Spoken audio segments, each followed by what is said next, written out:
علیکم ورحمۃ اللہ وبرکاتہ۔ ہم لوگ اخلاق حسنہ کے بارے میں سیکھیں گے۔ اللہ تعالیٰ ارشاد فرماتا ہے، اور بے شک آپ علیہ السلام بہت بڑے عمدہ اخلاق پر ہے۔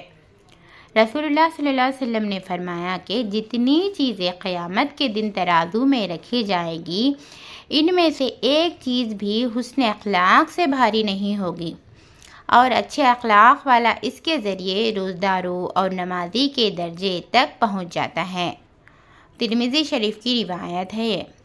رسول اللہ صلی اللہ علیہ وسلم نے فرمایا، مومن نیکوکار بھولا اور بزرگ ہوتا ہے، اور فاجر چالاک بخیل اور بدخلق ہوتا ہے۔